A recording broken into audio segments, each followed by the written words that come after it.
Welcome back to Toolbox Time.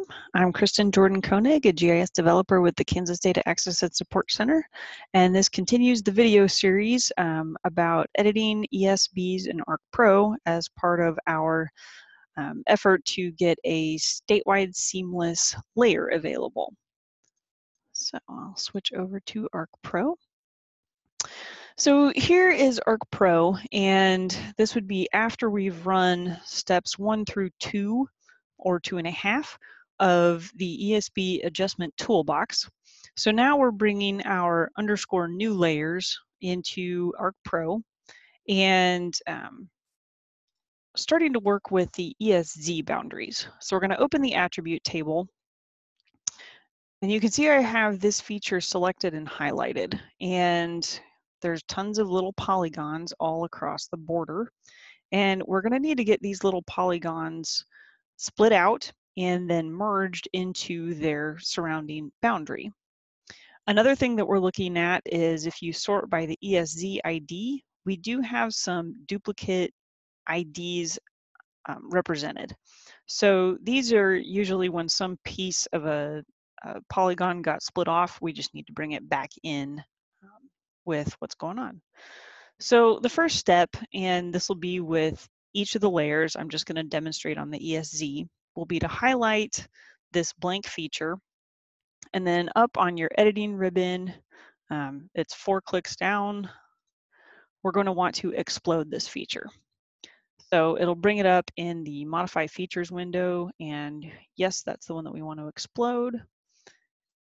It'll think for a while, then all of a sudden you're going to have a whole bunch more features inside your attribute table.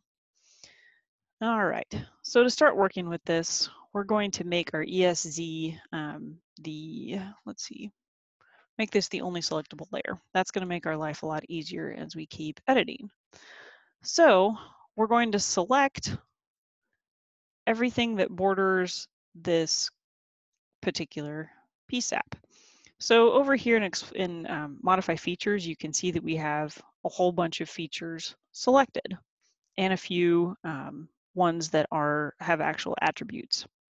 We'll see that even better over if we just show selected features, that we've got a ton of these little guys, and it's even incorporating 2 of the copied ESZs.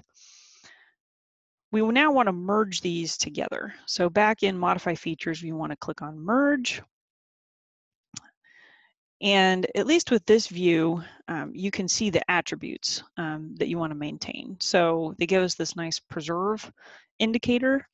I found that it's typically the last one listed is the biggest feature. May not be true for your implementation, but that's what I've seen.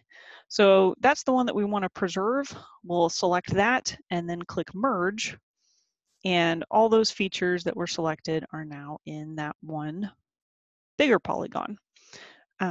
So then you can just go section by section and make sure that the little polygons get absorbed into the big polygon. This, however, we've selected on purpose because if you zoom in really close, you can see that this particular little polygon spans the break of these guys. So to fix this, we actually want to split this. You can use the split tool, have the polygon you want to split be selected. Let's see, I thought it would turn snapping on. Let's see if this works. All right, so now that we've split those, now when you do another selection, let's see if we can go back. We'll just do this.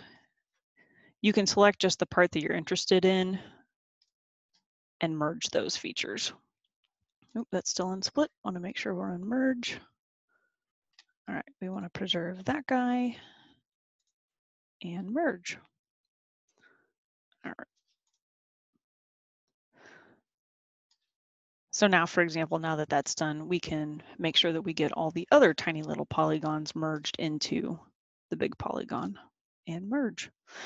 So this is just a quick example of how you could move through the various features. In some locations, you may have to do more than one selection pass through. Like for example, if I selected this, it would also select this ESZ, which we do not want to merge together. So in this situation, I'd probably do a selection like this, not including the city, merge that in. Okay, and then do another selection down lower to get the remainder of the features, but not the city, since we want that to be its own separate ESZ. And I don't know why it's showing that. There we go. Let's see. Let's make sure that I don't have any other tips and tricks in this. Nope, that's about it for how to go through and start incorporating the little polygons into the big polygons. We'll just do one more for good measure. Oops, that's not the bottom one. It actually is the first one. Okay, so we'll merge that.